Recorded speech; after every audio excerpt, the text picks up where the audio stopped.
What up, everybody? It's your boy Jay Payso, and we got a special guest in the building today. We got a really good friend of mine, somebody that I met over 10 years ago, maybe over 15 years ago, right? And I met him in Brooklyn, and this became one of my closest friends, and we've been able to build a business together. We've been able to have a lot of fun together. We created a lot of memories together. I've seen this guy change his life from Bushwick to, now living in Florida. My man, my brother, the myth, the man, the legend, Mr. Jay Aon. Hold up, Jay. Hold up. Woo! Let's go. Yeah. Oh, yeah. So, man, I'm excited to do this with you. So first and foremost, guys, before we get the ball rolling, I want you guys to understand that this is just a conversation between me and Jay Aon, and we want to give you a little bit of everything. I want to give you his background, my background, and go through the journey with us on this, I guess, call, talk, whatever you want to call this, maybe a podcast, Jay, what up, man? How you been? How you doing? Good, brother. Chilling, man. Thank you for having me on this, man. Definitely excited, man. You the man, man. You the man. You the myth. You're the legend, brother. Your social media is insane. You're always out there, posting and promoting. So it's only it's pretty dope just to be here, just open up and just speak from the heart, giving it the real and the uncensored, uncut truth. Yeah, that's a fact. That's exactly what we want to give you guys. We want to give you the real. We want to give you the uncut. Hopefully you guys can pick up some tips from that and learn from that, and help you along your journey. First and foremost, Jay, what the hell happened to your forehead? What's going on there? It's a crazy story, man. It happened like about 3 months ago. We went on a little boat out here in Tampa. We took a little speedboat out to this private island. It was called Beer Can Island. And on the island, it was dope. A lot of boats were just pulling up. Everybody was having a good time. People were drinking, and we were just having fun. And I look to the left, and I see a swing hanging in the middle of the water. So I'm like, yo, that's dope. Did you post about this? My wife, she took the picture. So she was successful in taking the picture. So we go, I'm like, yo, let's go over there. Let's see the swing and go take a picture. So we go over there. It's my idea. And my wife gets up there. She takes a nice, beautiful picture. And then I'm like, you know what? Let me try to get up there. And, I'm not a featherweight. No way. So, my man Nate was helping me up. And my man Nate, 6 feet. The thing was probably like 7 feet, 8 feet in the air. So you got to pull yourself up. So I got up. And then the swing came from underneath me. Oh my God! You literally was just in like 2 feet water. So I jumped. I was falling, and for some reason, I ended up saying, "Let me dive" instead of hitting. Yeah, so I dived, and the rocks got me. Damn, that could have been worse. Bro, if you looked at the video, it looked like I could have broke my neck, bro. It was bad. Yo, you're bugging. Yeah. You had some drinks that day? Did you feel it? Did you feel it when you hit the rocks? I felt the pressure. I felt it, yeah. And then when I got up, my wife's face was priceless. She's like, I was leaking. I was leaking. My whole nose was scraped up. I don't know if you guys can see, but my whole nose was scraped up. I was leaking. So wow. Yeah, they wrapped me up and stuff, and I was just like, yo, we good. I'm not no stitches, and damn, this is how long ago was this? This was July. Yeah, this was July. And this is my first time noticing that. Yeah. It healed quick. It healed quick, but what happened was there's a pimple that just popped up right on top of the scar. So it's just making it look worse. All right. So let's bring it back, man. So now a lot of people know I've been involved with my company, with our company, for about 9 years now. August, May, 9 years. I've been involved with the company, and well, let's just bring it back a little further than that. So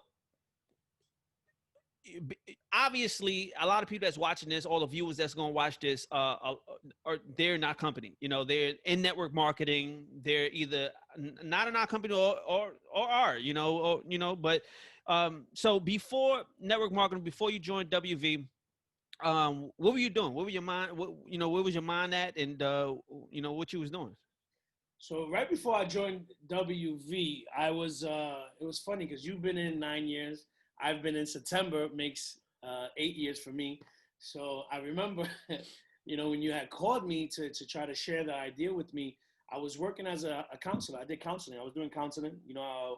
I was of course club promoter as well. So I was doing the club promoting on the weekends. We were doing parties Thursday, Friday, Saturday, and sometimes even Sunday.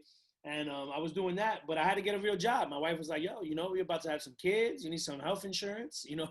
So she's like, "You got to get a job." So it was crazy how I stumbled across counseling. I went from substance abuse counseling, so I was helping people get off of substances and drugs and stuff like that and addiction. So it was crazy, pretty ironic from the background and what we came from to now doing that. But it was all really truly just trying to help people, because I knew how hard it was growing up in that situation. So I was just trying to help. And I found my passion in doing that, man. And yeah, I was working, 2 jobs, 70, 80 hours a week. And, I was starting a family. My wife was having our second kid. And I was just, man, time broke, brother. I was working. I was making good money. You know what I mean? From the outside looking in, it looked like we was doing good. And, some weekends we make 4 or 5 grand in the parties. So, we was, everybody was looking at us like we was chilling. So, it was easy to get caught up in that lifestyle. You know what I mean? But yeah, I knew I needed something different because I didn't want to continue to go down that path. It's interesting because I remember when you guys got into the party scene. I was in a party scene heavy, and How we met. that's basically how we met. We met in the party scene. I was party promoting. You starting to party promote. I think was I party promoting before you? You started before me. Yeah. I did, right? But you guys started to come to the parties, and because you knew some of my friends and whatever the case may be, right? And you was just always a good dude. I remember one time you picked us up. I don't know, for some reason, like this memory of you picking me and my boy up at the we was in the hood. We was in Bushwick somewhere, and I think you was just driving by, and they had a good relationship with you, and you basically picked us up in a cab. You was driving cabs too, yes or Yeah. no? I was driving taxis. Yeah. I was Right. renting the taxis. And yeah, so I remember we hopping in the cab with you, chopping it up with you. You just had this really good vibe about you. And then I don't know if it was after that is when I started to see you in the club or not, but I remember you coming out with a lot of guys. You would come to the club with a posse of people from your block or whatever the case may be. And but y'all was cool. I don't know, other people probably felt a little darkness coming into the building when y'all came in. Remember y'all had Marco with y'all with the long braids and long trench coat, leather jacket, and stuff. But you was always on the grind. You was always on the grind, no matter what it was. You were making really good money in the party scene. So I came out the party scene, but you you kept going with that party scene. You guys were able to grow a successful promotion company, Aon Promotion, Aon Parties, and you guys were consistent with that, and you was making a huge name for yourself out more or less in Queens, right? Yeah, we started in Queens. Yeah, and so what was the mindset like from you? Okay, making $4,000 to $5,000 what a week Yeah, sometimes on weekends. Yeah. on a weekend, not even having not even working every day, you on a weekend parties. So you're making $4,000 or $5,000, and then you went to go get a job on top of that. Mm-hmm. Why? Because I needed the benefits, the health insurance and stuff for the kids. So I was doing that 9 to 5. How many So kids you at the time? at the time I had one, and my wife was pregnant with the second. How old were you? I was 28 years old. Mm. So you was already thinking. I got a feeling you was in your mind. You was thinking about an exit plan. Yeah, no, for a fact. Because I guess what it was in the streets, doing whatever, you know what I mean? We was grinding, it was different jobs here and there. Then I felt like I could get that same lifestyle in the club scene. So we was making good money doing that. But to me, it was no end. You know what I mean? You're only as good as your last party. You're always chasing. Some days you got good nights, you got bad nights. And I'm just like, this can't be life. This can't be everything. So that's when, of course, when you hit rock bottom, usually that's when you start to make different decisions. So, I ended up hitting rock bottom at a certain point, and I ended up getting locked up for DWI because in the clubs, drinking and partying. And so they took my car, and I was like, yo, you got to get your car out. So, you got to do a program. So I did a program for 14 weeks to get my car out. And in the process of going through that program, that's where something switched for me mentally. And I was like, wait, I'm about to have a baby. My life's about to really change. Like, do I want to continue living this reckless, wild, and abandoned lifestyle? Right. You know what I mean? I can't, it's not a great example, especially I'm having a baby girl. So that's where the mind started to shift. And that's where I got into the counseling. Okay. That's what's up. And then how long you was in counseling before, I actually introduced you to WV? I probably like 3 years. I was doing school. I did the school. The course was like probably like about 6 months, and then from the course I started interning, and then I was working for about like 2 years. Damn, you did interning for that too? Yo, that's how I knew I loved it. That was the first time I was working for free ever in my life. Wow. And I was on time every day, never called out. Like it really was making an impact. It was changing my life from the inside out. And I think we hear it all the time. Service to many leads to greatness. Something about when you give. I heard when you give, you never go empty. You never feel broke. And it was really filling me up, bro. Just helping other people. That's fire. I think that's fire because coming from where we come from, you don't see that. You don't see that at all. I mean, you may have some people there. You may have some people that are like that, but a lot of people worry about what other people got to think about them, right? And a lot of people get locked up because of that kind of stuff. It's like they just end up at the wrong place because they're in the wrong crowd and all this kind of stuff. And instead of listening to themselves, their heart, and trying to do something different, they kind of get lost in this world. But I know where you come from. I know your block. I know the people you were around. And they all had love for you. Everybody, the hood had love for you. So,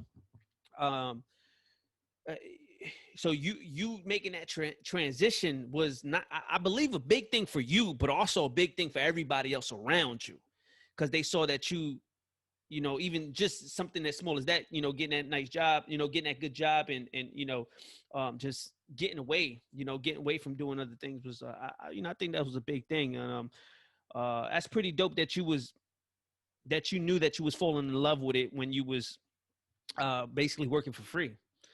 Yeah. It's crazy. I posted something the other day about it. Is God is gonna tempt when you're living in sin, God won't bother you. But it's when you try to change and go for the better, that's when he's really going to come in. He's going to try to pull you back. Why you say that? Because that was the hardest part. Because like you said, I was separating.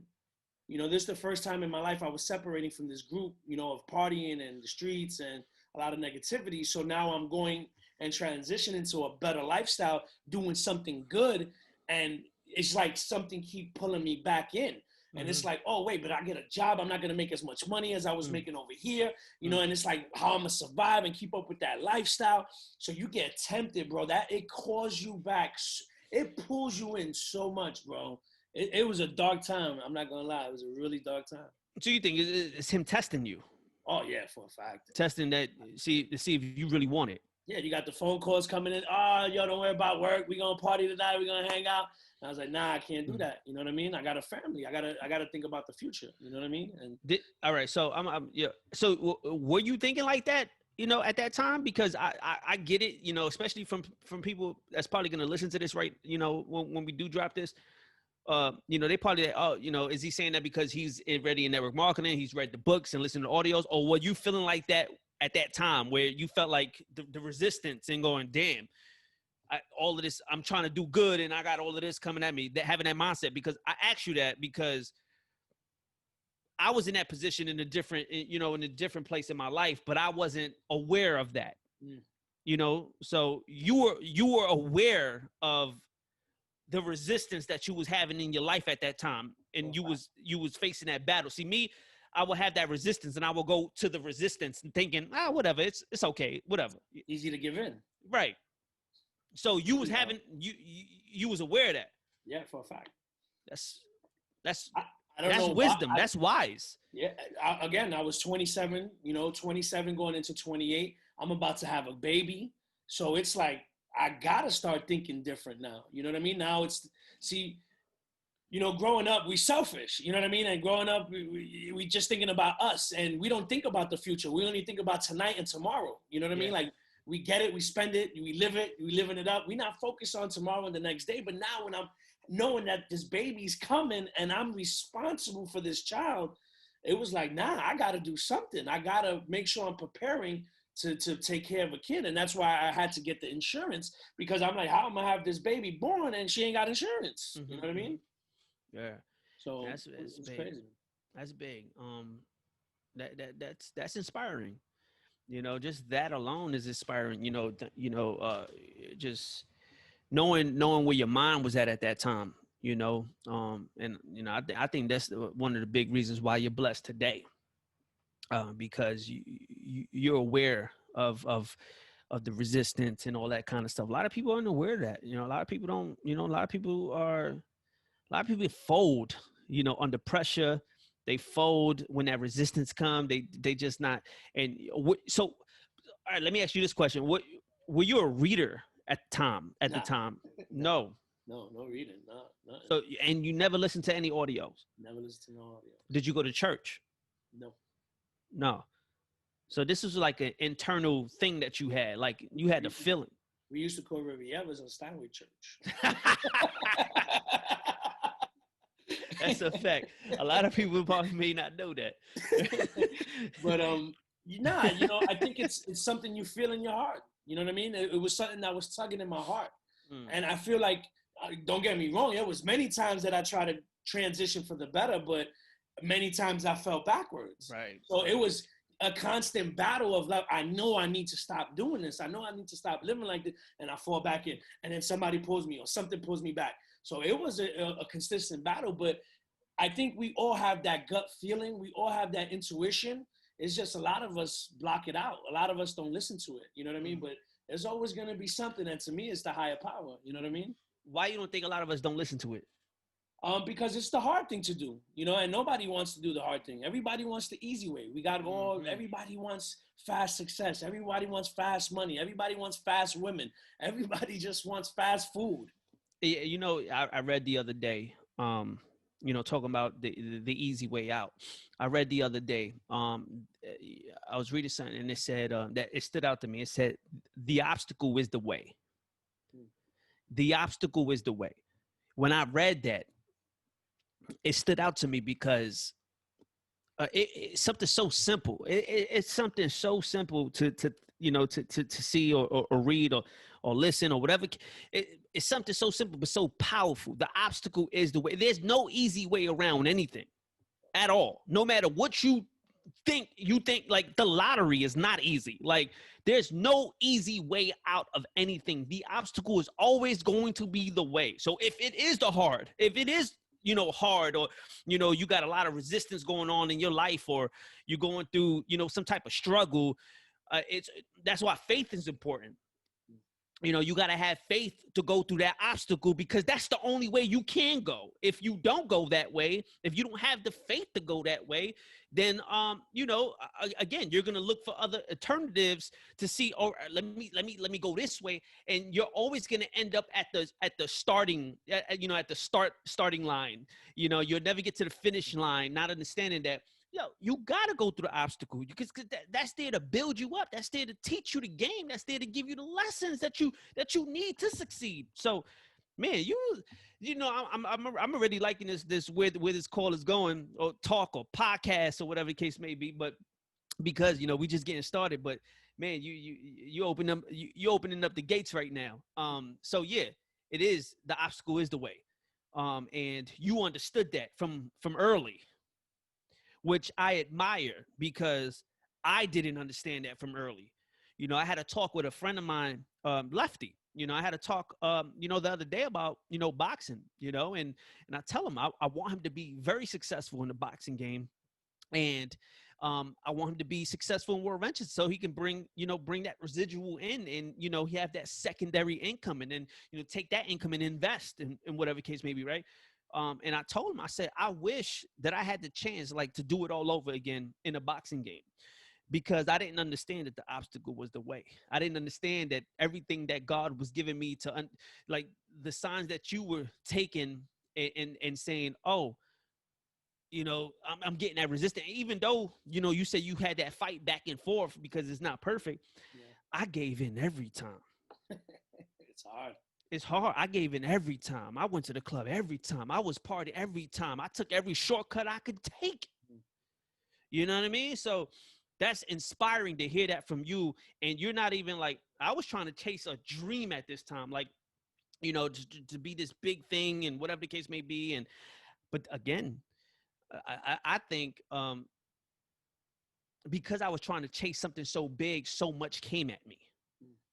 And think about it, right? It's like, I was trying to get so much out of life that they said, all right, I'm going to throw a lot at you. Because if you can't handle what I'm going to throw at you, you ain't going to be able to handle the champion of the world. You damn sure ain't going to know how to understand. And I ain't know that. And that's why I got so depressed when certain things happen. So that's another story. We'll get into that later on, but you just triggered some thoughts in my mind. So you're working at this job. You're making decent income now. Yeah. Yeah. But you like it. You enjoy it. I was loving what I was doing. Yeah. Okay, cool. So you was there for 3 years. Yep. And are you're living where right now? At that point, when we first started the job, me and my wife now, but my girl at the time, who was just a buddy, who was just a friend, ended up getting pregnant. And it was like, all right, we're about to be some adults now, and I got to step up and have a kid.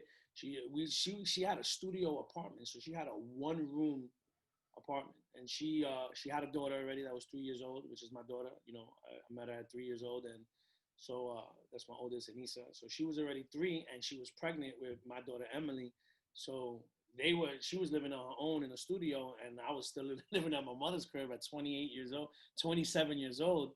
And I was like, all right, now it's time to step up and handle some responsibilities. So I moved in with her in a studio apartment, and we had 2 kids. And then it was like, all right, we started to make some good money and saving up. And then we went into a 2-bedroom in over there in Wyckoff in Ridgewood, Summerfield. Where we started the TPs at. That exactly.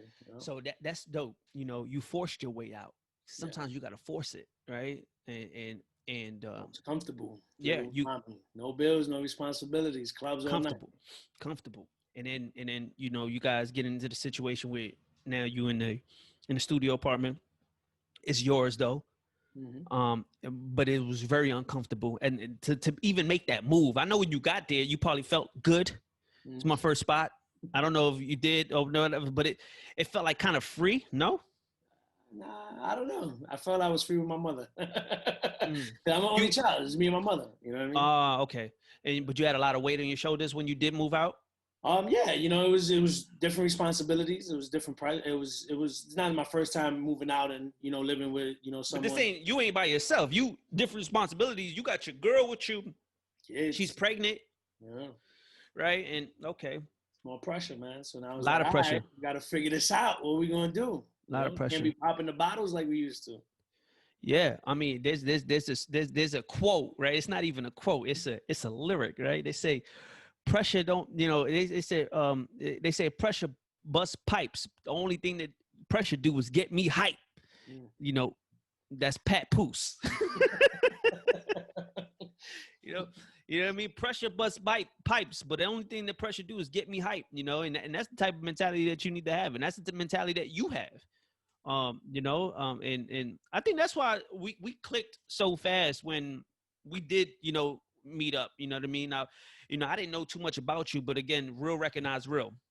At the end of the day, and you'll build that relationship up and really learn who's who and what's what when y'all, when the time is right, and you go, oh, okay, yeah, that's my man right there. You know what I mean? So I remember when we was doing the parties, you stopped promoting, we were promoting, and then I remember you, rest in peace, Hassan, you was pushing his music career. And he was like, "Yo, I'm gonna bring him." We tried to bring him to Matrix. We tried to have him, perform at the club. I remember And that. then you had a spot. You did something, a single release party in the South Side in Williamsburg. So we popped up, and so it was No, always just showing love in Remy, in Remy's. I in did a Brooklyn. no. Oh, Where, wait. I did a. I did a. I did a. I did a. I don't know. I don't know. I don't know. I don't want to call it an album release. I think it was for Sicario. mm, Was it? I'm not too sure. I know you was just throwing. You was always promoting little things, like you was promoting events, and I would always Ah. pop up with the team. We'll come through. Oh yeah, probably it was probably with Sway's when we had probably we had a showcase. Yeah, it was We had a showcase. showcase and was probably in Williamsburg, North Side, Brooklyn. In the North Side, yeah, in Williamsburg. Yeah, I remember. damn, you came to that? I came to that, yeah. Wow. So it was those little things that, it was showing love, support, you know what I mean? And that's what was building the relationship. Right. Yeah, that's fire. Damn. That's crazy. This is like the second time Sways have been brought up. Like Sways been brought up a couple times, and this like in the last 2 weeks or so. So it's crazy. So, so you go to so now you at this job. You there for you said 3 years. Yeah, just about. All right. I get into WV. Right now. Growing up, and like what we do is not the cool thing to do, right? Network marketing at the time, especially, it wasn't the cool thing to do. Nobody's doing it. June shows me this information around 2011. Everybody's in their own little world, especially like promoters. Everybody like doing their little promoting thing. At that time, I think promoting was really big. Like where we were, everybody was trying to get to it. Get into it because it's like I'm going out to party. I might as well, make money doing it. Any entrepreneur was kind of like thinking like that. So I get into WV. A lot of people know that story, but then I'm in there for a little while, and then I end up trying to get in contact with you and trying to show you. So tell me about that, and tell me something that I don't know already at that time. Let's give people, you know how Fat Joe been talking about Jopa moment. Let's give him a Payso moment, right? Yeah, nah. And it's always been transparent with it. I remember when you called me. I remember that like yesterday. And the funny part was a couple of people had tried to explain it, and they were talking about it. They were like, "Yo, it's Beamers, travel, and this and that." And I'm like, I didn't pay attention to it. Nobody really tried to show me. They were just talking about it. They all went about it the wrong way. And Marco was always, negative about it. So I never paid mind to it. I was like, all right, pass it through Marco. We was doing good. And I remember you called me and you was like, yo, Jay, what up? And we didn't speak for like 2 years, a year and a half. And he's like, yo, what up, bro? What's going on? I was like, yo, what up, man? What's going on? What's good? And he was like, yo, listen, I got something that's going to, help you promoters out. It's something that you guys can benefit and make some extra income. This thing is huge. And I'm like, what is it? And he's like, I can't explain it, but, let's link up. And I'm just like, yo, it sounds like one of them pyramid things. And you was like, nah, man. You was like, listen, who told you that? You said, yo, who told you that? You said, yo, word up, I'm gonna beat somebody up. Who's talking BS? And I was like, yo, it's just the way you coming off. What is it? And you was like, listen, man, if you don't see me, I'm gonna go see Ramsack and all the other promoters. You gonna remember that. I remember that. So look, this is this is called a tip here, guys. This is you use certain things for leverage, and Ramsack, good people. We were supposed to meet up before I ended up seeing Jay Aon, and Ramsack is another party promoter, some party promoters that was killing the game at this time. And I told him I used them for leverage. I'm like, yo, I'm about to show these guys. I don't know if they was gonna get in or not, but I'm about to show these guys. And if you don't get in, that you're gonna be really mad, right? And this is what you need to understand. If you're building a business, if you're building this business, don't lie, because that meeting with Ramsack was supposed to happen, but I ended up meeting with Jay Aon, and and then that happened. So yeah. And again, that's another story too, because it's like people go, so why you still show them? That was done as well. So just yeah, we showed everybody. Yeah. Just to be clear. Yeah. Right. Yeah, man. And that's funny because we didn't even meet up then and there. We Hold didn't up. meet up. Because I said, yo, listen, let's try to link up. And you say, yo, you my man, right? And you was like, dogs, you my man. Let's link up and let's talk. 20 minutes. That's it. And I said, you know what? You're right. I'll give you 20 minutes. So then you was like, listen, hit me up when you're in the hood. And then we link up because I was at work at the time. Straight to the point. Right. Yeah. He was like, yo, straight up. He was like, yo, you my mans, right? I was like, yeah. And he was like, cool. I can't get 20, 30 minutes. So I came to the hood and I called you and you was in the Bronx. And you was like, yo, I'm in the Bronx, I'm working, da-da-da. And I was like, all right, well, listen, I just got out the crib. And you was like, yeah, I'll hit you up. Then another time you hit me up and I was at work. So we tried to link up 2 times, but we never linked up. And then after that, you stopped trying to hit me up, honestly speaking. And that's where I was like, all right, I thought he needed me, because my ego was high. I was like, yeah, he need me. I'm a promoter. I know a lot of people. And that was when my man O had just came out. He was incarcerated for a couple years. My man, little O, little OG. What up, O? Yeah, definitely. So he was like, yo. Shout out to O. I was just talking to him the other day. So he was like, Shout back up, O. Stop playing. He had just came home and he was like, yo, Jay, I need something. So I was like, well, I got the party scene. If you could bring people out, blah, blah, blah, you can make some money. He's like, nah, I need something else. I said, Jay, my man Payso doing one of these pyramid things. He making some money. You got a Beamer. He's doing good. Right. And he was like, listen, go find out what it is. And if you like it, put me on and I'll build it for you. It's what's in it for me. Right. And that's basically how we ended up sitting down, talking about the information. I remember that, man. I remember you telling me that story, telling me your man wanted to see it, blah, blah, blah, this and that, so and so. I was like, all right, cool. You thought I was lying. Yeah. I was dead serious, too. It was crazy. Yeah, but you did use that as an excuse to see it. Yeah, you know what it was? It wasn't in my foremind. Like, I didn't think I needed it. You understand what I mean? Like, at that moment, it was crazy. So give me that mindset right there, because there's a lot of people like that. There's a lot of people that got that mindset. So what was that like? Like, because you really didn't want to do this at all. You didn't want to do this. So give me that mindset, because there's a lot of people that think they know what it is and they prejudge the game or whatever the case may be. What was that like? So, and that's, people were talking about it. A lot of people were coming to me trying to bring it to. It's like, nah, I'm good, because again, we were making good money. So I was not in the process of looking for anything else.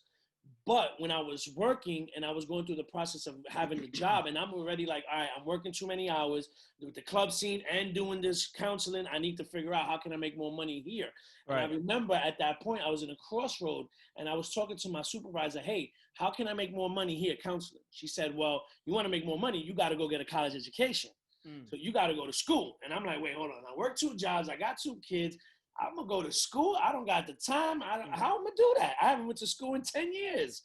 Right. So that's where I'm like, all right, I need something, but I don't know what it is. And that's where, coming into sitting even just to see the information. I went to go get the info for O, and it was crazy. I was at the barbershop. You came to meet me. I was getting a cut. Somebody was sitting there and was like, yo, bro, I'm doing it, having success. And I'm like, all right. So I just keep getting, like, a lot of people just planting that seed for me. Yeah. I see the information. I got out the car, called O. I was like, listen, looks legit. What caught me was that trip to Disney, bro. It was the Leaky Tiki Village. I'm like, yo, I can take the kids. Let me pause you right there. Yeah. All right, so look, guys. So for all the rookies out there, listen. When I think I got the call from somebody, right? I had got the call from somebody, and they was like, yo, Jay Aon is in the building. He's here right now in the barbershop. He wants to see this. I'm in Bed-Stuy, Brooklyn, I think, at the time. Either Bed-Stuy, Bushwick. I don't know where I was at. Probably most likely Bed-Stuy at the time. And I'm like, oh, word? Okay, cool. I'm coming to see him. You know what I mean? Like, you got to understand where my mind is at is I don't have time for nothing else. All I want to do is work. All I want to do is show the information. I ain't got nothing. No, we not do. If we're not building a business, we ain't doing nothing. And at the time when he was calling me, I was probably in my car on my phone trying to contact somebody else, because I believe in if you put yourself in position, you throw that energy out there, you're gonna get it right back somehow, some way. You're gonna get it right back somehow, some way. I believe that wholeheartedly, Jay. And at the time, when I got that call, I was already in motion. Like, I'm trying to I probably didn't have nobody to see. I got that call. I'm coming to you right now. You know what I mean? So we get there. So what people need to understand is that not everything is planned. Not everything is planned. So many people out there, I believe, feel like, oh, if the invitation doesn't go down right, then no, not everything is planned. If you put yourself in position to win, I believe you throw that energy out, you're going to get it right back. And at that time, Jay was getting a haircut, and I pull up as fast as I can because I didn't want to miss that. And I was going to show him anywhere. And at the time was in my car. I ended up showing you the information in my car, and you go from there. Yeah. And I seen it. I was like, oh, I saw something, I got excited. I was like, oh, I could do this with the kids. You know what I mean? I didn't even see it for the business opportunity. I just saw it for the benefits. And then I got out the car and I told you, yo, next week I get paid and I'll sign up. Meanwhile, I had the money in my account. But I was like, next week I'll get paid. And a lot of people do that. But I wanted to call my man and I was like, yo, I saw it. I like it. He was like, yo, I'm on YouTube. I'm watching your boy. I'm seeing a bunch of his videos that he's posting. I like it. I'm in. I said, when you got the money, so you could guess, when you're ready, I'll get in, and then we're going to lock you in. So he was like, next week. So that's when we ended up meeting next week. But what was crazy was within that 7-day period from Thursday to Thursday, you never called me.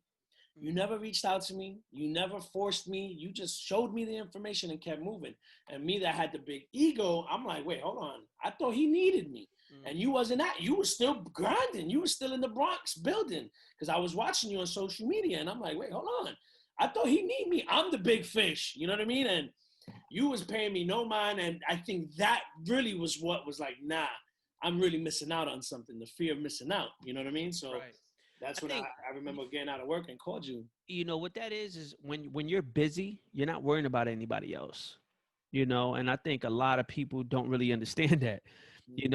I've met so many people that's in this game, in this industry, and they like, oh man, this person wants to sign up. Like, you're too, like, it's not even that I didn't care about you not signing up. So busy, yeah, he was grinding. You're just busy. You getting to it. You know what I mean? And you got to plant the seed. It's about planting seeds. That's all the game is about. It's about planting way more seeds than anybody else. And at some point, those seeds are going to grow. Some seeds may not grow. Some seeds may grow a little bit. Some plants may grow a little. Some might grow a tree. You may get a tree out of these plants that out of these seeds that you plant. And, my whole thought pattern on everything was, I gotta go. I gotta show because I'm planting the seeds. Planting those seeds is showing the information as fast as possible. Getting to the, getting to it. Again, it goes back to putting that energy out there and getting it right back. Putting it, promoting the action that you want in your business.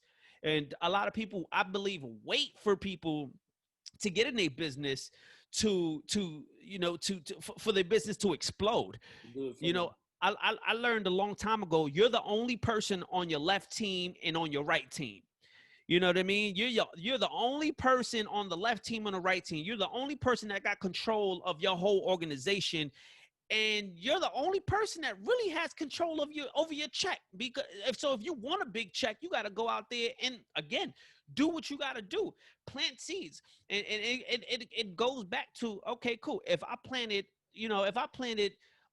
50 seeds in 7 days and everybody said no, that's 50 seeds that something's going to grow out of them seeds. Tomatoes are going to come out of that. Something, you know what I mean? It's going to come out of them seeds that I put in. The next week I put in another 50 seeds.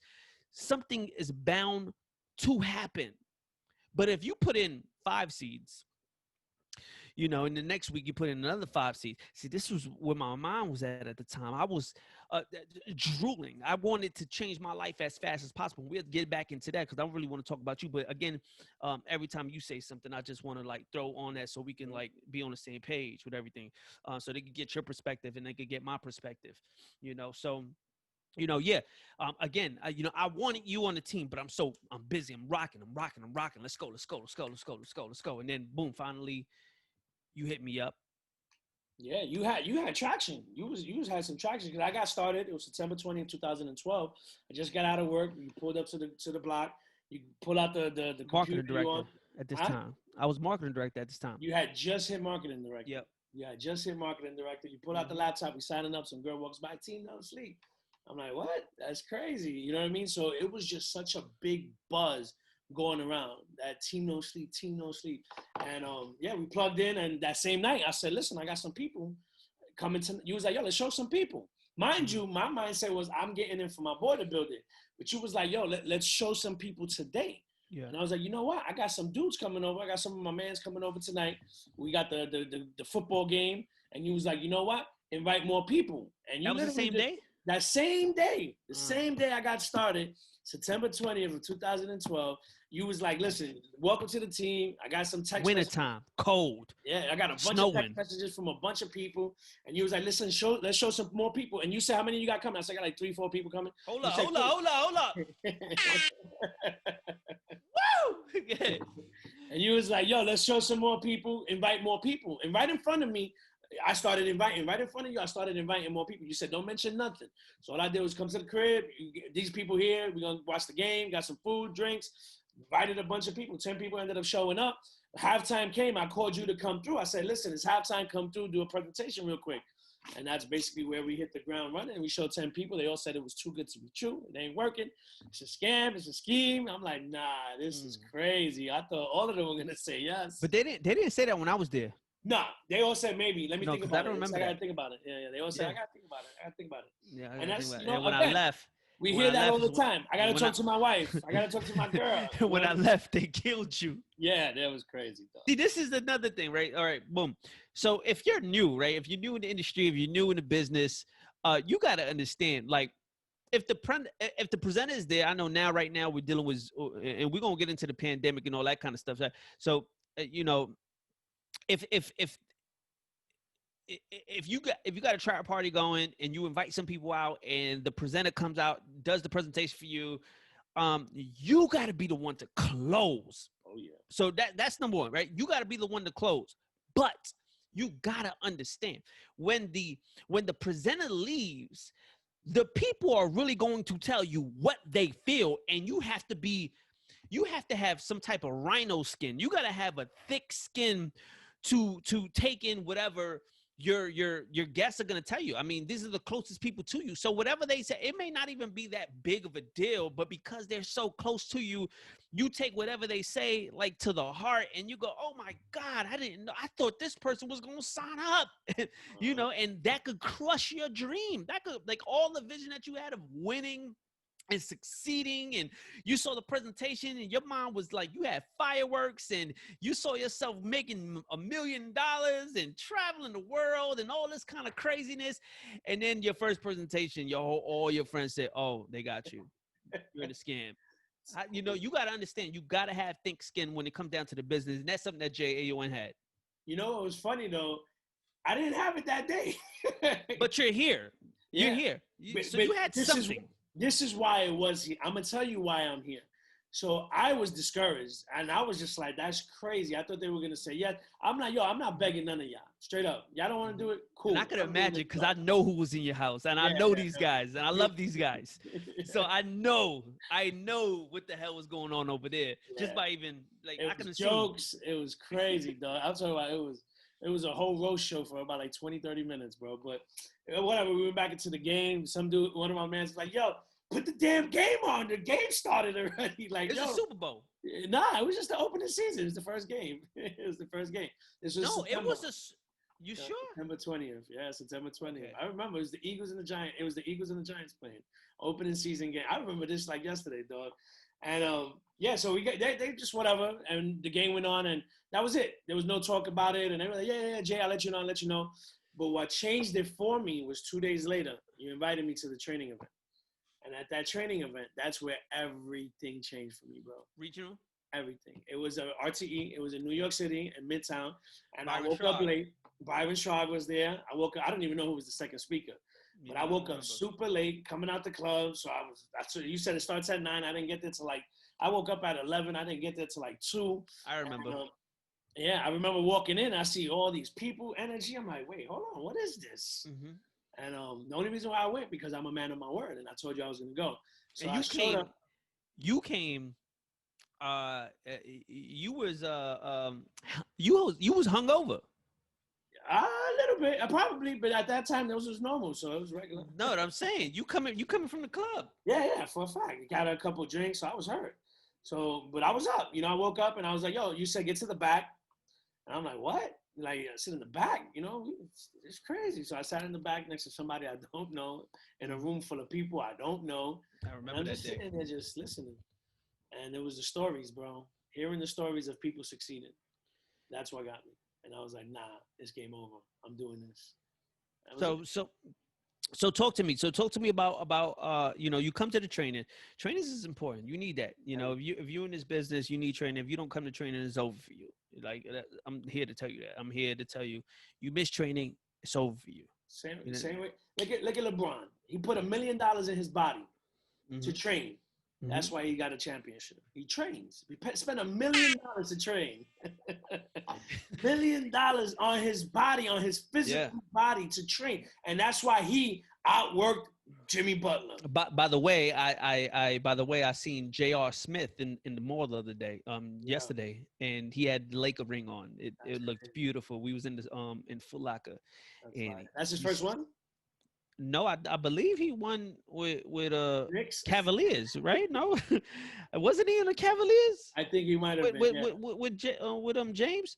I think so. So I think this is his second ring. If I'm not mistaken, it's his second ring. But he had on that Laker ring. It was brolic. He was in there with his daughter, and he was in there with his daughter just buying some sneakers and stuff like that. It was just like real. That was like, it threw me off because I'm like I'm shopping and I look and I'm like, oh, J.R. Smith, what up? And then I look in his hand. He got that big old, that triple IMD, that triple IMD ring on his finger. I was like, ooh, that's nice. Yeah. It's his second one. He won in 2016. Yeah. So yeah, that's dope. That's dope.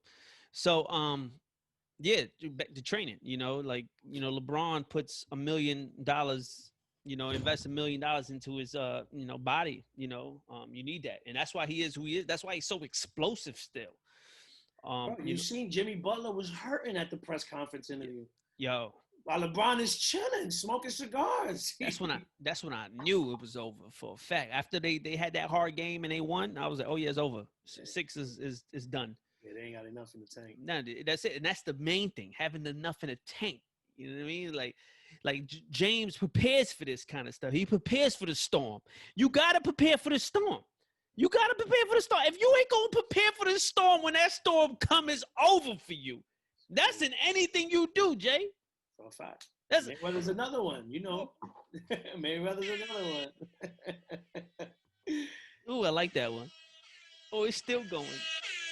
Ooh, that's nice. So, I'm enjoying this call right now because like I told you, man, it's just us. It's us, and we ain't trying to be formal or anything like that. And it's just, I think this is good, man. This is good. I just feel really good about this kind of stuff, and I appreciate you getting on this call with me. Yeah, no, I appreciate it, man. Yeah, 100%. So you get in, you go to this training, and like we said, you missed training is over for you. He came to that training. It sparked a fire in him like no other. I've seen him do major things in his business. And go ahead, talk about it. Yeah, that training, it was it. I went back to the same 10 people that were joking, that was talking, BS. My brother Marco Aon was the first one I went back to. Mind you, he's got a job in the fire department. He's about to make 6-figure income. So he was set, and I went straight up to him. And see, the first time I was asking for permission. I was just asking, like, hey, you want to do this with me? Like, yo, let's travel, let's have fun, let's make money. Second time I said, yo, listen, I hope you make a lot of money doing a lot of different things. I've never put you in a bad situation. I'm telling you right now, I'm going to take this thing to the top. It's either you coming with me or I'm going to make you regret it. And that was the conversation, brother. There's something with a conviction and a passion. I saw the vision. As soon as I got out of that training, I made 3 phone calls. I say it all the time. I made 3 calls. First phone call, I called my wife. Did you come alone? You came I alone? came by myself. Yeah, I was Yeah, by I myself. remember that. Yeah. I was by myself. I called my wife. It was the first phone call. I said, babe, just got out this training event. I said, yo, it's game over. I'm going to really do this. Like, Right. I made a decision. I'm going to take this thing to the top. I seen Mm-hmm. young kids winning, 21 years old, Mm-hmm. traveling, BMWs, residual income, no jobs. Mm. I'm like, nah, I don't want to work. I want a Beamer. Beamer was always my favorite car. It's my dream car. I called second call. It was Lexington Law Firm. That's a free plug right there. I called them, listen, I need my credit fixed. They said it's a 550, 560 something.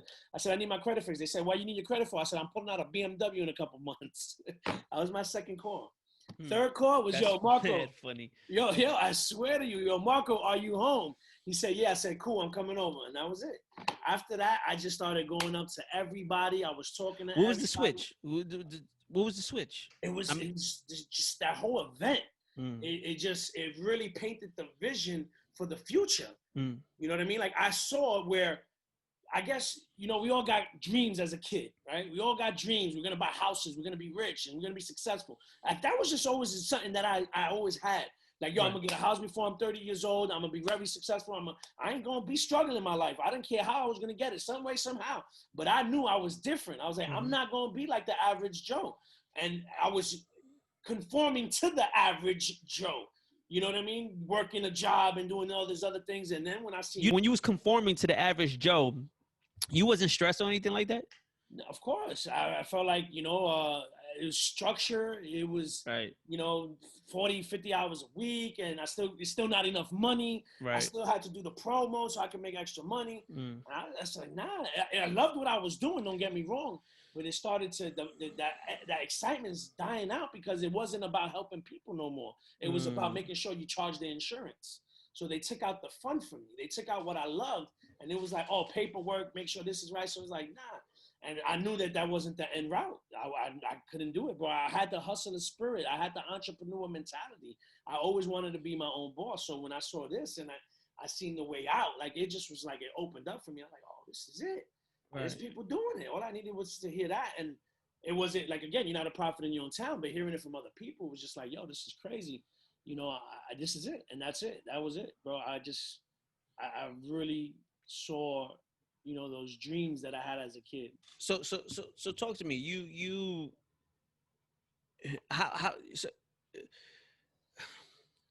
When was it that your life started to shift? Like, you build up, you get to see a rep director, marketing. When was it when your life started to shift?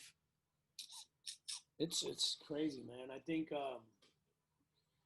again, like you said, I think everything happened for a reason. Everything prepared you for certain, things in life, and all that, resistance and everything, and fighting, and then getting to the counseling. It changed. When I got to director and I started making good money, and I was making more than what I was making at my job. Right. That's where it was like, yo, this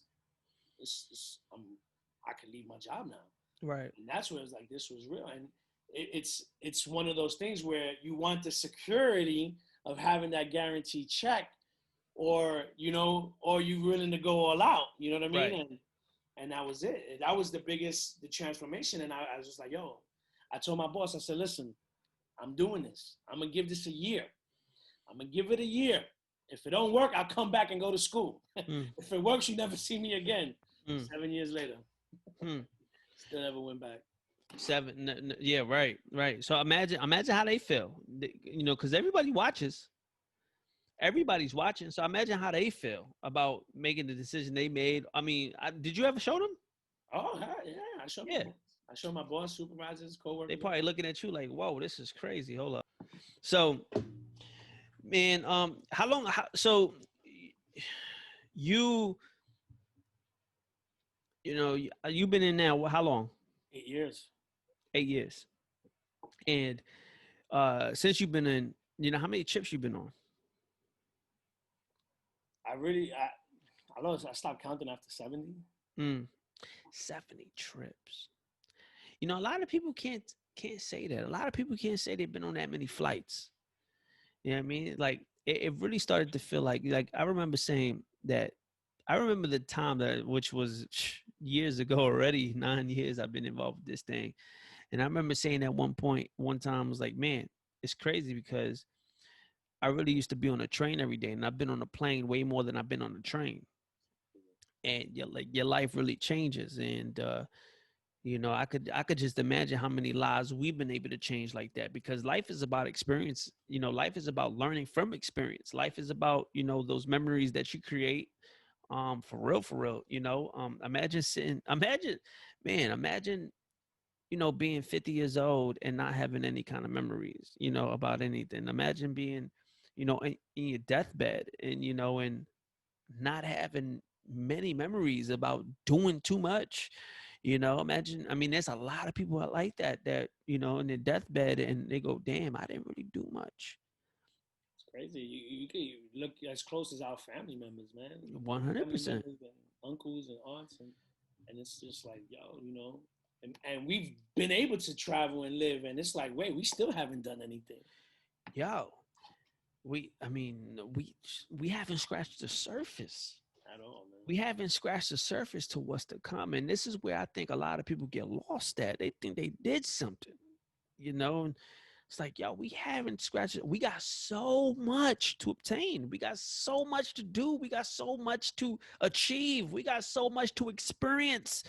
It's like, somebody like me been in 9 years and I've been able to do a lot. And you've been in almost 8 years now. Yeah. You've been able to do a lot. And we got a lot of friends that's been in, longer than us, that's been able to do a lot. And we still haven't scratched the surface. And, I think, where we are as a company, where we are as a company, as a business, as a family, and all that kind of stuff. Like, we are really in the beginning of the process. And I love the way how, how Wayne says it. He goes, we have a 14-year-old company with a startup infrastructure, and we have, we've messed up enough in the last couple, in the last years, in 14 years, you're going to mess up. Period. You're gonna mess up. It is what it is. You're gonna mess up, but it's all about having that infrastructure and that experience from the ups and downs, all the trials and tribulations, to become a better and bigger company, to become a better and bigger leader, a better and bigger, entrepreneur. Because without it, you would never become better. You need, again, it goes back to what? Obstacle is the way. Yep. That's what it comes back down to. The obstacle is the way. And no matter where you are in your life, no matter who you are in your life, no matter what it is in your life, how big it is and how small it is, the obstacle is always going to be the way, because that's the only way you're going to be able to learn. You know what I mean? And I actually was listening to this podcast. Or I think it was, I believe it was Hot Boxing with Mike Tyson. Shout out to Mike Tyson for that incredible podcast. Have you heard about that podcast, bro? You gotta, like, it's so far. I'm gonna send you some of his podcasts. I mean, so fire, his podcast. He got so much wisdom. He's been through so much life. I mean, it's so dope. But I was listening to one of his podcasts, and they were saying something about so what we was just talking about? We was talking about the obstacle is the way. We was talking about, oh man, I lost my train of thought. We was man, damn, I lost my train of thought. Damn. It'll come back. Yeah, I feel you said the obstacle is the way. The bigger the obstacle is, the better the leader. 100%. The same thing with the business. The bigger the obstacle you overcome in business, 100%. The bigger the business is going to grow. You know what I mean? So I think that's needed. So this is what I was going to say. You triggered the thought. Sure. So the bigger obstacle, the bigger the leader, all that kind of stuff, right? The more experience that you get. And they spoke about Floyd Mayweather. And they spoke about Floyd Mayweather never losing. And they go, the only thing that does for somebody like Floyd is inflate his ego. You know what I mean? Somebody like that has just got really, really big ego, and it is what it is. You never lost. Yeah, no, it's huge. 50 fights. In the day you do lose in some way, shape, or form, it's either gonna make you or break you. But again, when he said that, I'm like, man, again, you know, yeah, because they spoke about you gotta fail, and Mike Tyson talks about that. Mike Tyson talks about, you know, failing. You know, I'm all about losing. He goes, life is about losing. As we get older, we lose our hair, we lose our teeth, we lose the people we love, we lose everything around us, and that's only there to build us up as a human being. And by the time we get to a certain place, we've already just you know, we've already been through so much that it's like you really can't do much to break me. I'm just here to like really, you know, settle in, and like I'm ready to go. You know, I'm ready to go, but everything that you go through in life is that, you know, again, it's there to it's there to build you up, because we're gonna lose at the end of the day. As much as we don't want to lose the people we love, our teeth, our hair, I mean, just everything around us. I mean, this is what life is.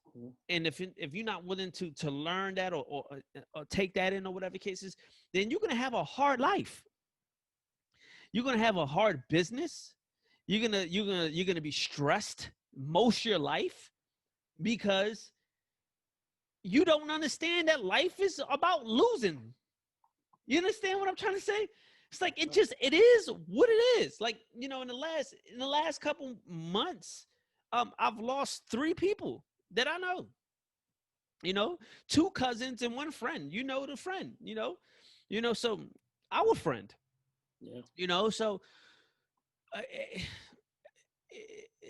you know, it's there to build us up, man. And the obstacle is always going to be the way. So what were we talking about before this that triggered that thought? I don't know. I forgot completely, bro. It got good. It got good. But there's something that losses can teach you that winning can never teach you. Never. It can never. This is the talk that I had with you know, on the podcast that I did. You know, and they didn't even think that I wanted to bring it up. You know, when we spoke about the fight, about the fight, I watched it. Yeah, I watched it. You know, they didn't think I was gonna bring it up. You know, and I love talking about it now, because it made me who I am today. Because I never wanted to talk about it before, because I was ashamed of it. Yeah. You know what I mean? People will be ashamed of that, you know, and I think if I was a fake person, I would still try to hide that under the rug. But nah, that's not who I am. Like, that's what happened to me in my life. But that's not, again, it's not what happens to you, is how you react to what happens to you. And yeah, I was depressed, and I was lost, and I was this, and I was that, but it made me who I am today. To learn, it gave me, you know, it get to a point in your life. It got to a point in my life where I learned from that, and I go, okay, cool. This is the reason why this happened. This is the reason why that happened. Let me move forward, and let me use that as more of as a fuel, as inspiration to, you know, to inspire people, you know, to help people in their life. Let me use that to help me, because again, things don't happen to you, it happens for you. You know what I mean? How did you get through that depression? The truth, I don't even remember, bro. But I just knew I couldn't sit on my ass anymore. You know what I mean? Like, you know, I got depressed, and I ended up being in the club heavy. This is the time where I was in the club crazy, and I was like kind of like blocking everything out with having fun, drinking, and all this craziness at that time. I was just doing I was hustling a lot. I was making money. I was just like, I was reckless. I was living life reckless. I was getting into a lot of fights. I was you know, hustling, getting into a lot of fights. I was just in the midst of everything that you could think of. And I ended up working at FedEx. I ended up working at FedEx, and at this time, working at FedEx, you know, some things, you know, I ended up getting into some other things that I really don't like to talk about. But I was making a lot of money, and again, the resistance. You know, something happened in my life, and I started to feel like, man, I gotta make this decision to, like, either I'm gonna go this way or I'm gonna go this way. You know, and you know, I thought about my family. I thought about letting people down. And I said, man, I can't let that happen. So again, it's really, I think it gets to a point when you get tired, you know, when you, it's like when you get sick and tired of being sick and tired. I got to that point where I was sick and tired, and I needed to like, all right, I'm 25 years old at this time. And I'm like, yo, man, this shit, I got to really make this decision cause nobody around me was doing shit, you know, like just like not the, but it is what it is. Nobody was doing that. Everybody's hanging out. I got people hanging out, you know, doing street shit, you know, people getting locked up. My closest friends getting locked up. Just a lot of craziness at this time. And you know, working my job, but all I could think about is getting back into boxing. And I'm like, man, I don't know if I want to do it anymore. I don't know if my heart is in it anymore. And what really pulled me out was WV. And even at that time, I don't know if it's in the podcast or not. But even at that time, I was talking to somebody about this, where I said, you know, I felt good.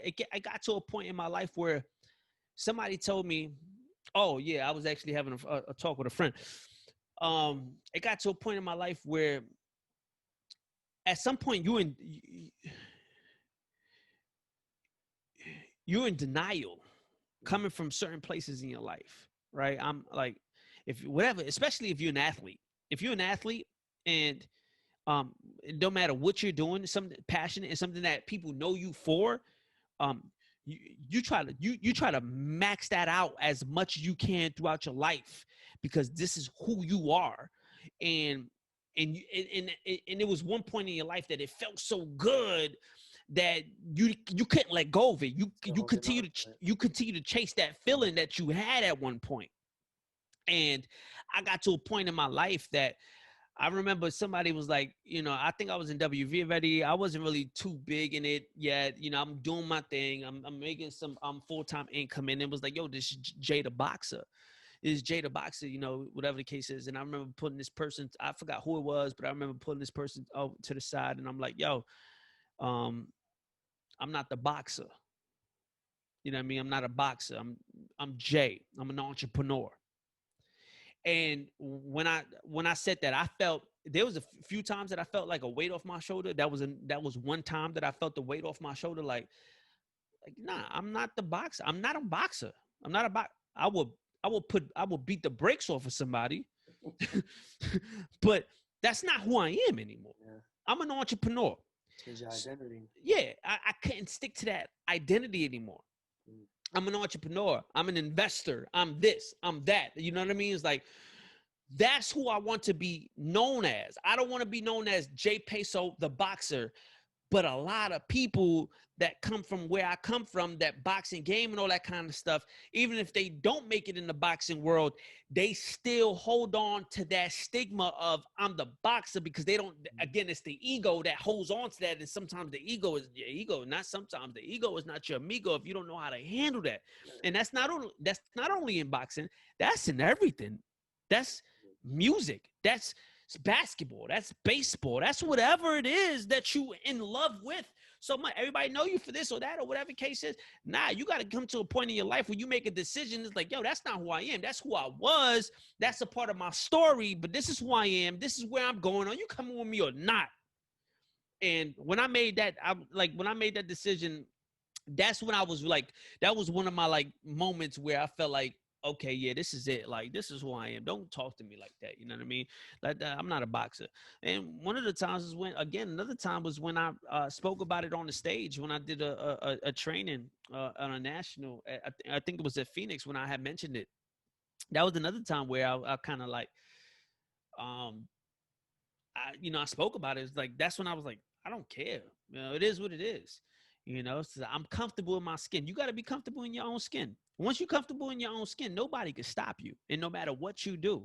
Yeah. And that's that. And I think, again, that all goes there because everybody looks for some type of, what's the word that I'm looking for? They look for some type of significance in if they can't get the significance in one way, they're going to try to find a different way to get some type of significance. Boxing was the biggest significance that I've ever gotten in my life. So imagine me like breaking away from that. And that was like, man, everybody knew me for that. That's all people knew me for, was the boxing shit. Like, even when I was doing the music with Sway, it was like, it was Sway's and Jay's the boxer. You know what I mean? It was like, it was all boxing. And like, again, your subconscious mind is the most powerful thing on the fucking planet. You know, it's like, all you could think about is like, yo, I'm gonna make it with this boxing shit. Like, even if it ain't working right now, I'm gonna make it somehow, some way later. And everybody started to know me for this, and it took a lot of inside of me to break up out of that. Like, I was like, you know, I had to like really it was like it took a lot to get it off of me. And once I got that shit off of me, I'm like, man, let's go. Let's get this shit going. This is who I am. And so, you know, the significance part is like, you know, everybody looks at, I think we had to talk about this a long time ago, but I also read it in a book where, you know, everybody try to look for significance in some type of way. If this way ain't working as fast as they don't want it to, as fast as, if it ain't working as fast as they want it to work, then they try to look for significance in something else, doing something else. Not understanding that the obstacle is the way. You know what I mean? So you know, you got all of that happens. You know, you got this. So if they can't find it in a positive way, you know, there's people that find significance in a negative way. You know, they go sticking somebody up, shooting somebody, or getting into some trouble, or doing. They're gonna find some people. That's what people look for. They look for significance. Some people, you know, you got, you know, people that get into a relationship for significance. Mm-hmm. You know, it's like, oh man, yeah, right. You know what I mean? Like, you get, oh, let me go with this because, you know, this, you know, when I give it this, you know, then we could put pictures up all day together, and we could do this. We could, and a lot of people do shit for the wrong reason. It's crazy. They don't do it for themselves. You know, and again, that all comes back down to being comfortable in your own skin. So I know I kind of went all over the place with that, but yeah, man, significance is the big thing, and ego would trip you up, and ego is not your amigo. I always say that, man. Ego is not your amigo. Ego will leave you broke. And that was something that ego, you know, it definitely had me in a chokehold for a long time. You know, and it took so many, because even when I got in World Ventures, like, my whole reason of getting in World Ventures was like, oh, I'm gonna get involved with World Ventures, and I'm gonna do it to get some residual income so I can get back to do what I love, which is boxing. But that was my ego talking. That was all it was. It was my ego talking. That was my ego talking. Why? Because June knew me because of what? Because of boxing. Or anybody else. Oh yeah, I'm gonna do this. I'm gonna get back into the boxing. I'm gonna do this. I'm gonna build this. That was my ego talking. I didn't even want to do that no more. But everybody knew me for that, because everybody knew me. I wanted to keep that image. You know, you was popping. Everybody knew who you was, man. You was buzzing through town. You was making a real big name. And that's why I was so depressed when that whole, you know, that situation happened in the Hammerstein Bar. I was so depressed because I'm like, yo, it's over for me. It's over. Think it's so small. I'm 22 years old. I'm like, it's over. It's nowhere near over for me. It's like the fucking post that I put up today on Instagram. It's like, you know, people, oh man, my God, 23 years old. It's over for me. Because, bro, your life is just getting started for you. You don't know shit about, you don't know shit. If you're 23 years old, you know shit about life. For real. You don't know nothing about life. I promise you that. If you've been through some shit in life, there's some 23-year-olds that been through a lot in life, but a lot in life. They may know some things, and they still don't even understand why certain things happen. They've probably been through something, but they don't have the wisdom yet, right? There's some that do, right? But most, 98%, you're 23 years old, you ain't been through life yet. You don't even understand you don't understand nothing about life yet. It's just, it is what it is. Because I ain't understand shit in life. When I got into World Ventures at 25 years old, and I read my first book and listened to my first audio, I'm like, oh shit, wait a minute. There's people that talk like this. That's crazy. Whole different world. Can you remember the first time you read a book or listened to audio? Yeah, Rich Dad Poor Dad was probably the first book I read. Were you in WV? No, the first book I read was The Secret before WV. Okay. Who put you on to that? You know, it was crazy. My cousin, one of my cousins, Mimi, for Christmas, she said, "Yo, I was watching Oprah, and she said she was talking about this book that's changing people's lives, and Mm, she gave everybody a book in the stage, and wow. you know, the whole crowd got a book. So she said, this year, I want to give everybody books, and I Mm, said, we never give out books in our family, you know what I mean? Like, and so I took the book, and the book sat on my shelf for a year and a half. wow. When I was down and out, and my wife was pregnant with the baby, and I didn't know what I was going to do with my life. Before I started doing counseling, I read the book The Secret, just because I was down and out. I was like, you know what? Let me pick up this book. I need to do something, and I just started reading that book.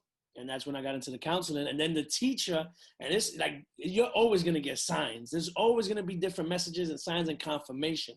The teacher, the first day he comes and he introduces himself, he starts talking about you gotta put it out there in order, you gotta see it first for you to get it. And I'm like, wait, hold on, I just read that in a book called The Secret. He said, yes, you're on the right path. That's a confirmation. I'm like, yo, this is crazy. I just read the book last week. And this guy's talking about the law of attraction. I'm like, yo, I just read that in the book. It was, mind blown. That's how you're gonna get the sign that you're going down the right path, man. That's Mm. You nuts. believe in deja vu? Yeah, for a fact. Yeah, Yeah, 100%. happens all the time. They say when you have deja vu, that means you're going down the right path. I just learned that a couple years ago. Yeah, Like I always knew. I mean, I've always got deja vu, but I never like. I'm like, oh shit, this happened before. But it was like when you do get deja vu, supposedly you headed down the right path. No matter what it is, you headed down the right path. yeah. Um. So, did you watch the Secret, the movie? I read the book first, and then after gotten into business, I ended up watching the movie. I didn't even know they had a movie. I was like, damn, I wish I knew. I Yeah. knew they had the movie. I would have watched the movie first, but Yeah. I needed to read the book. The book Yeah. was more I powerful. never read the book. I watched the movie like 4 times, and the first time I read it, I mean, the first time I seen the book, I mean the movie.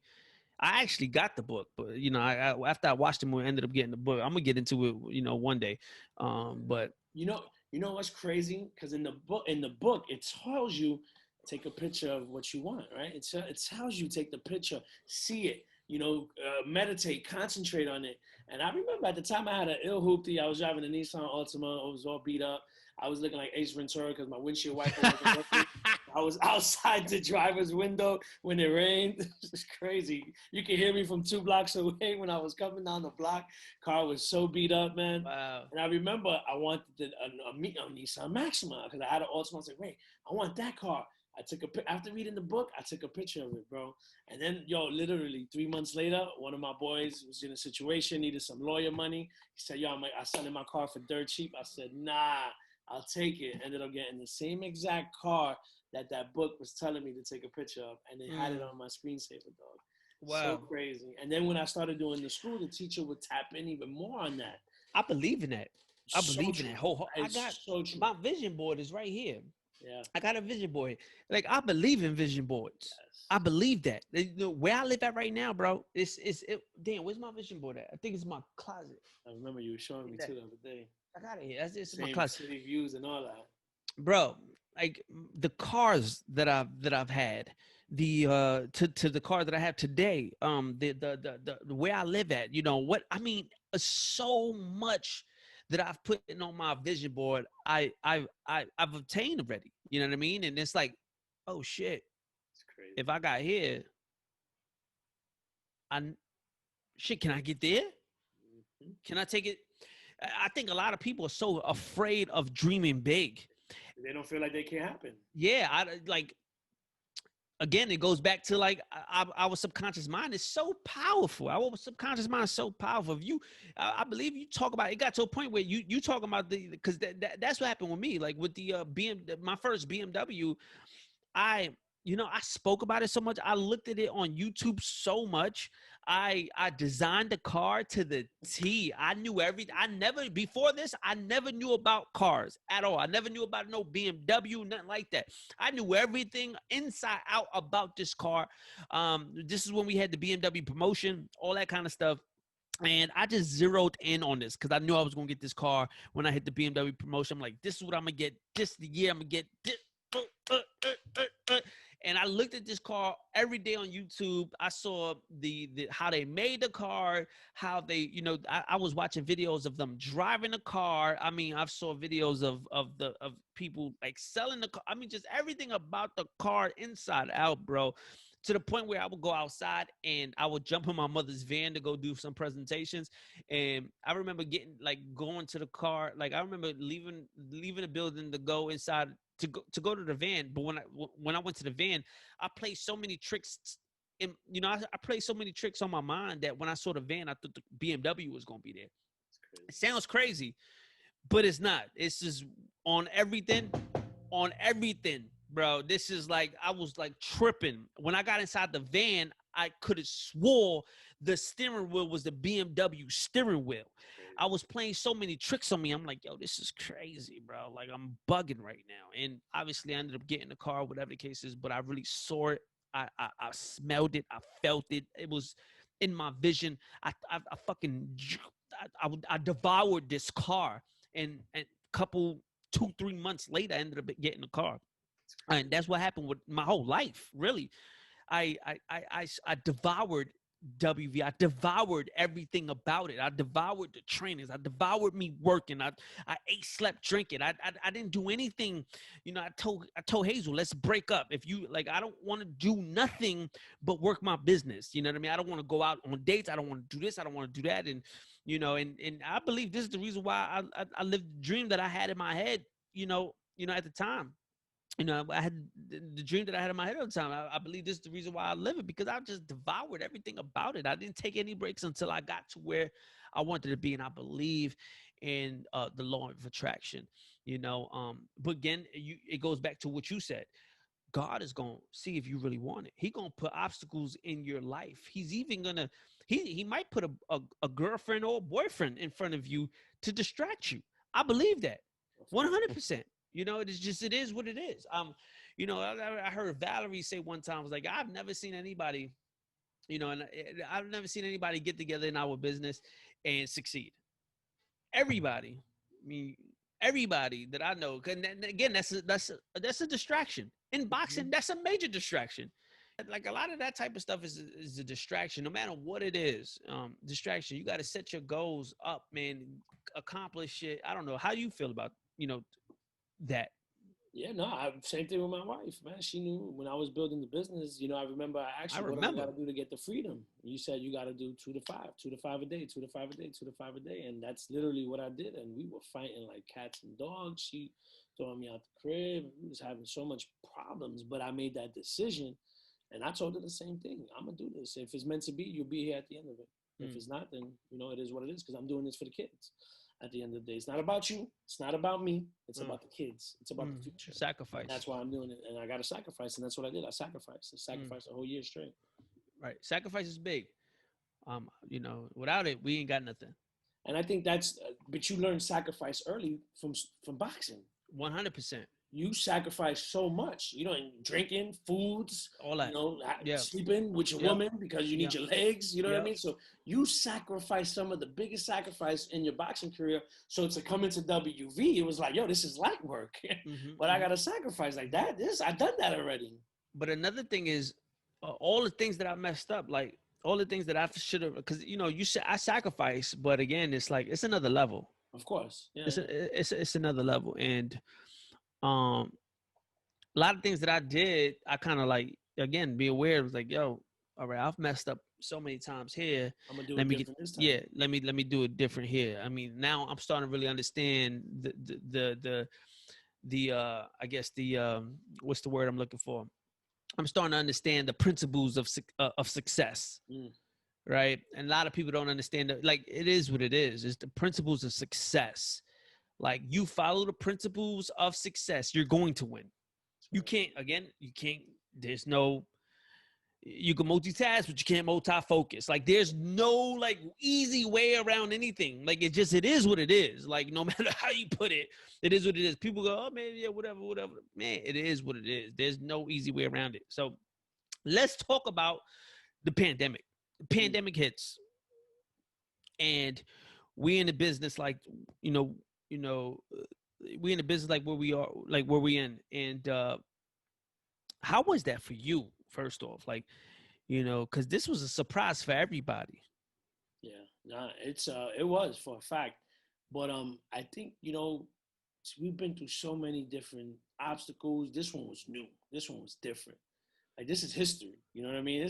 We're living in history right now. But I think it was something that I heard before, man. It's like everybody goes into first is panic mode, Mm-hmm. and you go into thinking mode, and then you go into action mode. So again, everybody panicked first, fast, right? Everybody first initial reaction was panic. Mm-hmm. All right, now you got to sit back and you got to start thinking. You got to process what's going on. You got to start having your thoughts, collecting your thoughts. What are we going to do? How are we going to maneuver? What are we going to pivot? What are we going to do differently? And we just got to change because you're going to get curveballs left and right. Thank God for the internet, Zooms, you know what I mean? That changed the game for a lot of companies out there Mm-hmm. and a lot of people's businesses. It's still Side note, I wish I invested in Zoom. that thing flew, bro. Crazy. I'm surprised we did it, man. But so that's where it was. Of course, it was panic mode. But the thing is some people just stay stuck in panic mode. Right. Some people stay stuck a little longer than others. Is how fast can you adjust? How fast can you get hit and move and keep moving? Mm-hmm. You know what I mean? And so, again, it's unfortunate, but everybody's dealing with differently. I think a lot of, people realize that, I think, imagine, we live in a life where things are going so fast. Working, moving, family, going out, partying. We're doing all these things.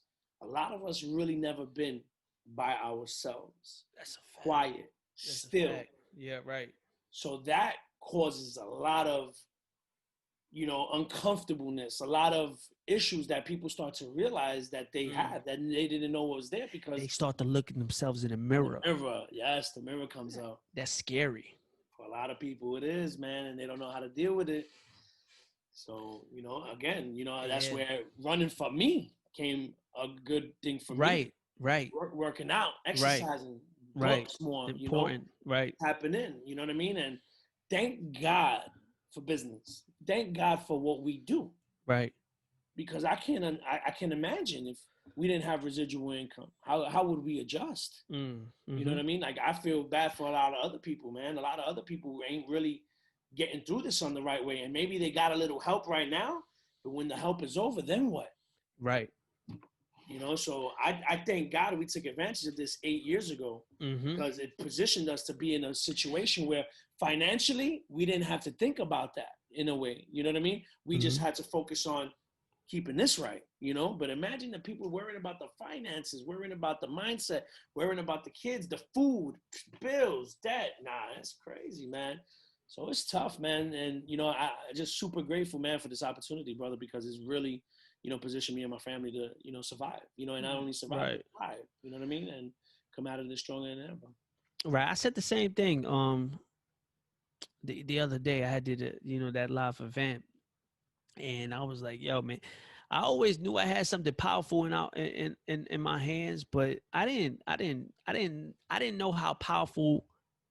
I didn't know how powerful it was until this happened, until the pandemic happened. It's like that quote says, like, you don't know who you are until you go through something, right?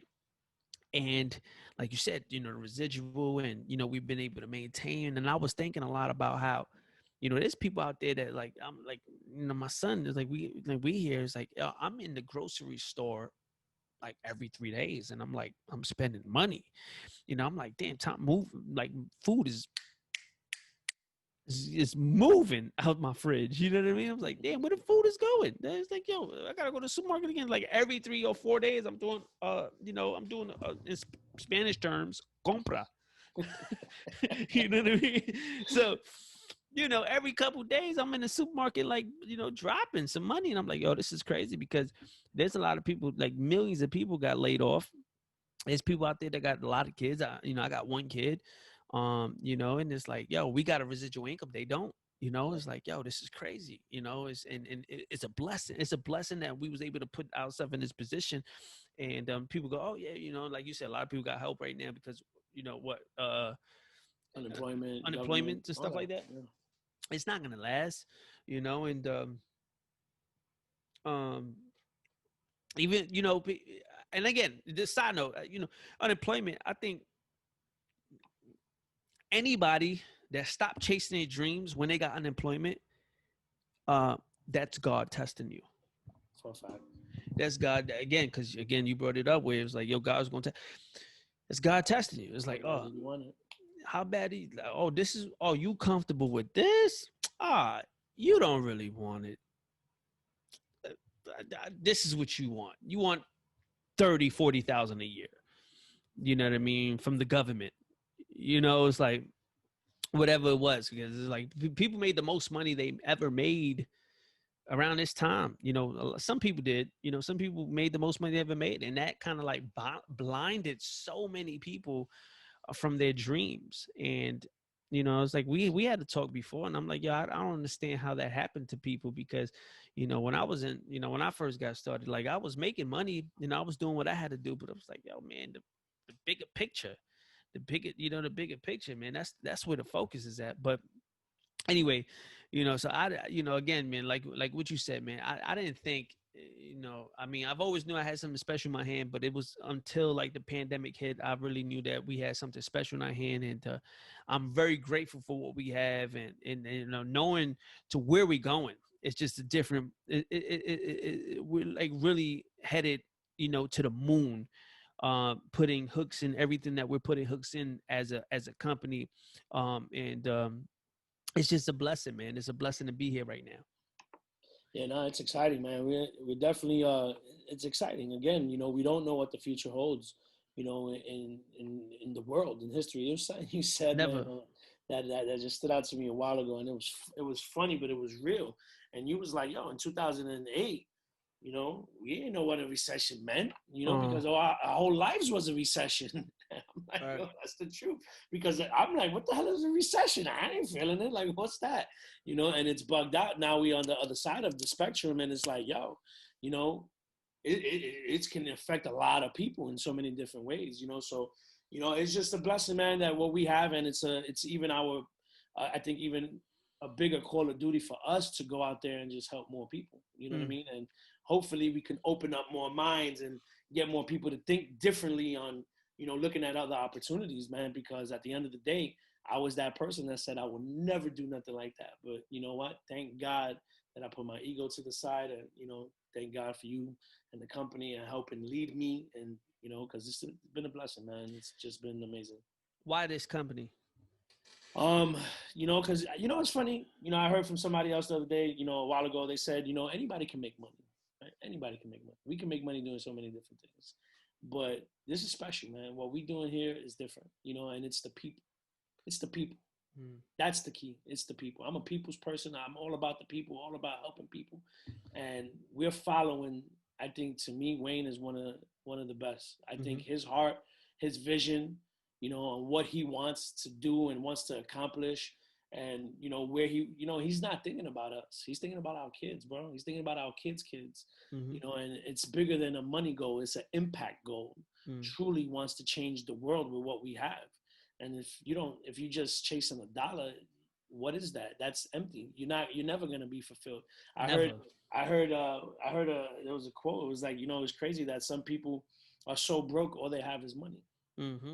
That's all they got. And honestly, you have to have purpose. You have to have, passion. You have to have, people and giving. It's just the soul needs that. You know what I mean? And what Wayne stands for is just what I just epitomize, and like it's in me. I feel like, wow, that's all what I'm about. Being a counselor, helping people and changing the world. And I feel like we're gonna do that one person at a time. And it's just it's a dope thing. And getting to do what we do and how we do it, we get to live a lifestyle. Right? People work hard and they bust their butt, they sell, and they got jobs, they make good money, they go to college for 5-10 years and get a good job to go do what? Live a lifestyle. We already have the lifestyle. It's like somebody, I think it was you that said it, or June, it was like you get to chase a dream of becoming a millionaire in the process of living like a millionaire on these trips. You know what I mean? So, Right. I think June said that. yeah, And again, you just sparked a thought, or something I heard a while ago. It was like, if you're gonna strive for anything, strive to be a millionaire, because uh, it's all about the process, and you becoming that person that you need to become to be a millionaire. Because it's never about the money. It's never about the money. You got to become a millionaire. You got to become the person that you need to be to obtain that money. So yeah, man, I believe that, you got to think bigger than money. You got to have purpose and all that kind of stuff. Without it, you have nothing, and, strive to be a millionaire because, it's all about becoming that person. Yeah. I heard something I was listening to, and the dude was like, cool, you get out of high school and how much you make? What, 12, 14, $15 an hour? Right. And then you complaining. Oh, I don't want to be here. I need to make more. I need to make more. This is nothing. And so now they're like, all right, how do you make more money? Oh, you got to go back to school, right? So you go back to school, you start reading these books and learning and educating yourself. Then you come out of college and then you're earning what, like 40, 50, 60 grand? And then you got that and you bitching and complaining and you're like, oh, I need more. I want more. But guess what? Half of the people don't do nothing else. Mm-hmm. So there's somebody there's a job out there, or there's a business out there, real estate, whatever, doing sales, something where you can make $1 million. Right. What are you doing to learn? Right? Because it's high school, then it's college. What are you doing after college to learn the skill set to get you to that level? Right. And that's where the personal development comes in, because it's personal. How do you learn? Self-education. Right. Yeah, you got to go on your own self-education, or you learn from other people's mistakes, mentors, right? Or you're going to go and you're going to just learn the hard way and hit your head and fall your way to the top. Right. You know what I mean? So there's just 3 ways of learning. So how do you add value to the marketplace? The more value you can bring to the market is the more it's going to pay you. And that's with the sense of who you're becoming in the process. The better you are, the bigger you are, the more you're going to get, at the end of the day. And why not be a millionaire? Because if you got a heart to serve and a heart to give, how many more people can you help with $1 million? How many people can you help now making 50,000? Right. Nobody. You can't help yourself. Right. They said New York at least 150 average. Shit, you got to be rich to be poor in New York. That's just crazy. That's a fact. That's crazy. By the way, I like that paint in the background, man. That's New York, right? Yeah, it is New York. Come on, man. Listen, you gotta right over there. You gotta be reminded. You see, you come back. Yeah, man. Gotcha, man. I'll be out there for Thanksgiving, man. Yeah, for a fact. So before we get off, before we get out of here, what's some last thoughts that you have? Nah, man. It's 1 o'clock in the morning, by the way, people. It's crazy, right? 1 o'clock in the morning, we up here, man. Team no sleep, right? Oh yeah.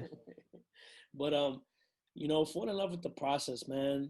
Fall in love with the process of becoming a better person, man. Fall in love with yourself. I think you gotta, love yourself. You gotta, because at the end of the day, bro, I seen, some of my biggest moments, in this company and success financially and ranks and all that, was some of my most unhappiest times.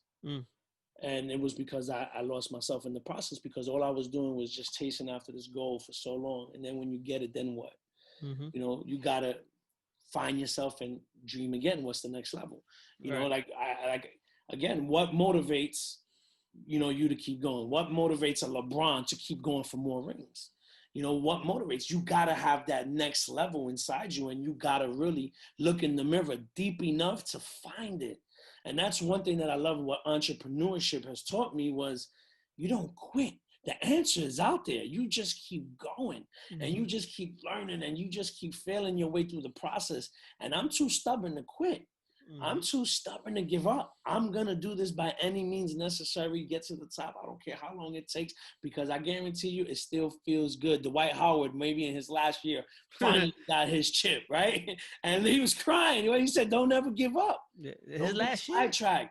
Don't get sidetracked. Don't get distracted. Right. Imagine LeBron having all these ups and downs. People saying he was a sellout for leaving Cleveland, and then he went to Miami. He won these rings. Everybody's ups and downs, ups and downs. Imagine because it got hard, he quit and he did something else. He would never be the legend he is. Leave the legacy that he's gonna leave.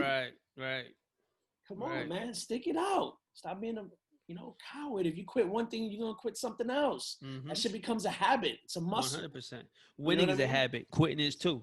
Yeah, exactly. So you just get into the process, fall in love with the process, and recommit, man. That's the beauty about anything, bro. Reset, 0 left, 0 right. Go back at it. Do it again. With or without you. I always said it in the beginning. With or without you, we gonna do this. If I gotta do it by myself, I do it by myself. But of course, we want to bring everybody along with us. But by any means necessary, my brother. Because at the end of the day, I got family that's dependent on me. I got my aunts, my uncles, who are 60 years old, 58 years old, still working, busting their butt 12 hours a day. They can't even perform the way they used to. They waiting on me to hit IMD. They don't even know it, but I can't wait to get there so I can give more. You know what I mean? So just don't quit, man, because there's people depending on you, man, and it's gonna feel good when you get to the top and help, man. One more time. One more time. Man, that was incredible. I mean, we gave the people a lot of nuggets, and I think we did exactly what we wanted to do. I think this was pretty dope, and we could continue to do things like this. As many times we want to do. It's our world. We do what we want to do, and that's that. So that's it. That's all you got. Yeah, man. That's it, brother. We here, man. We here, right? You should. Where's that song? Bad Boy. We ain't going nowhere. We ain't going nowhere. We can't be stopped. Stop now. It's Bad Boy. Yo, you can find Jay on Instagram, Jay Aon. What is it? JAY _AON. AON. Then you can follow me on Instagram, Jay Payso, JAYPAYSO. And thank you guys for tuning in, man. Just be sure to share this with your friends. Subscribe, comment, whatever you got out of this podcast, interview, talk, whatever you want to call it. Just put it in the comments and let us know what you liked about it, and show some love, man. So thank you guys for tuning in. God bless. And win big, baby. We're gonna finish this year off strong, and we're gonna start 2021 even stronger. Let's get it. Let's go. Thank you for having me. Let's get it. Yes, sir.